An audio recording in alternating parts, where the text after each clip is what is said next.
So one of the most asked about goalie techniques that I still get questions about is the butterfly push, or basically just being able to move while you're on the ground. So quite a while ago, I came up with this video here where I basically go over like a handful of tips on how I self-taught myself to do the butterfly push. So if you haven't checked that video out, definitely watch that, as this is pretty much like a follow-up to that video.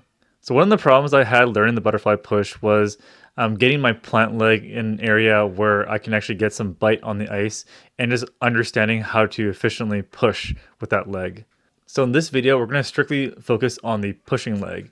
So where to place your leg, how to dig into that ice, and then lastly, how to generate some power to push across efficiently. We're going to hit the ice, and I'm going to talk about some of the mechanics that you can use to improve your butterfly push.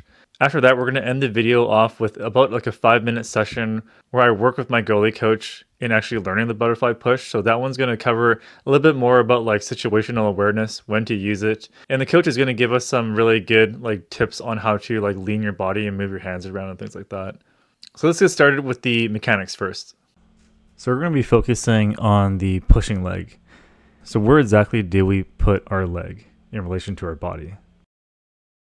So in this first image here, this leg is fully extended. So this is too far away from your body. You're not going to get any power. You're not going to be able to bite into that ice. This next image here is the leg is just too close to your body. This is actually going to cause you to stand up basically, like in a recovery. So you don't want to bring it in too close either. What you want to try to do is just try to find that middle ground where you can get some solid bite, but also be able to load your legs for that push that's coming up. So let's jump over to the side view to actually see where our skate is.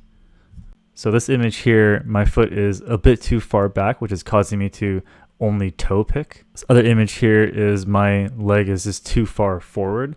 So I'm not going to be able to really load my legs to get a good bite and push.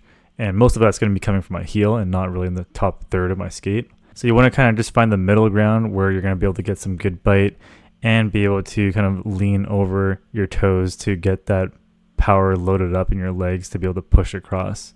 So you can still get away with this by doing like a toe pick where your heel is a bit too far back, or if your leg's a bit too far forward and you're using most of the back of the skate to push across.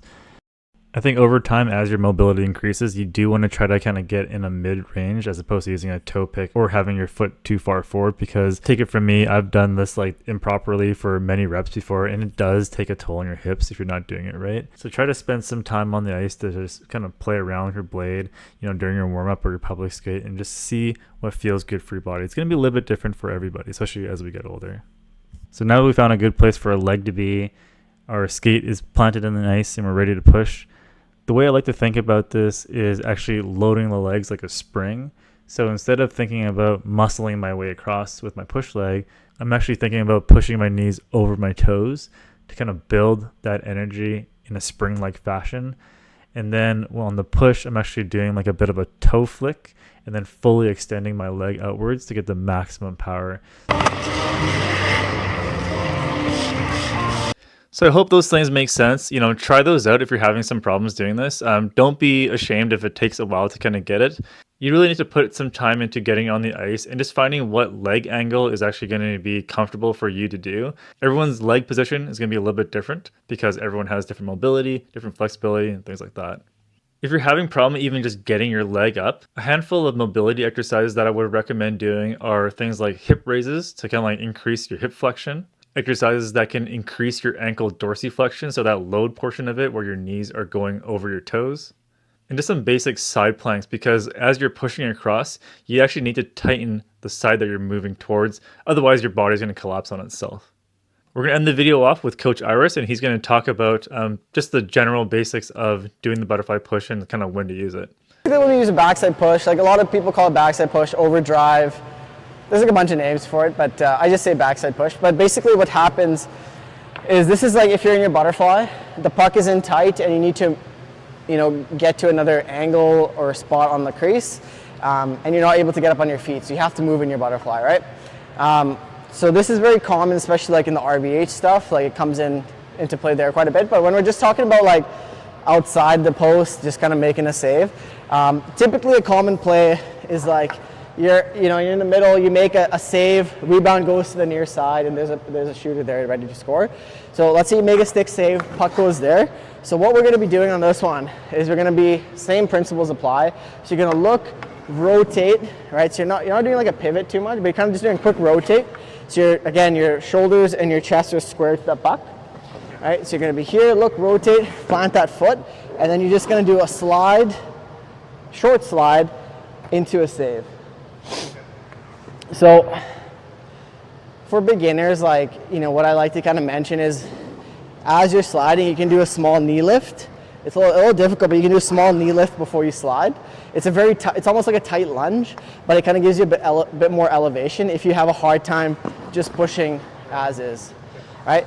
But main thing you want to do is you want to get most of the blade on the ice. Like, you want to avoid the toe picking and the heel picking, just because it can kind of get you spun around. So you want to get, if you look at me backwards, you do want to get most of the blade. Although normally, like, the most of your weight as a goalie is on the first 2/3 of your skate.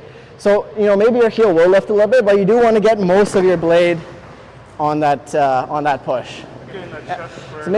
Yeah. So head, hands, and then push across. Yeah. But as you're moving your head and you're rotating, right, you can use your chest or you can use your shoulders to square up. Right. So bring your shoulder across. A lot of goalies will bring one shoulder, but one will be kind of back. Right. And again, that correlates to your hands not leading. Right? If your hands lead, your shoulders naturally lead. It's kind of like your navigation system. But I try to push my hands out. It's like I just try to project them. Yeah. Yeah, you want to keep them out and active, right? If it's really in tight, you can go into a blocking save, but that's again, where I'm shooting from, you still want to be active, right? Because you want to be able to kind of go down. Do you do blocking? So if I'm going to be pushing, right, and I'm going to be pushing to that puck, right, I want to get my shoulders in so I can really come over top that puck, right? So I'm really kind of bringing my shoulders into it as well. Okay. Yeah. So if you feel like you're kind of spinning or you're kind of flat, you're not on an angle, really focus on bringing your shoulders into the puck. Good. There you go. Good. Awesome, man. How'd that feel? You know what? I think turning that shoulders helped my left side a lot, actually. Yeah. Because normally that's a pain in the ass to do, but moving that shoulder over helped a lot. Yeah. I think so.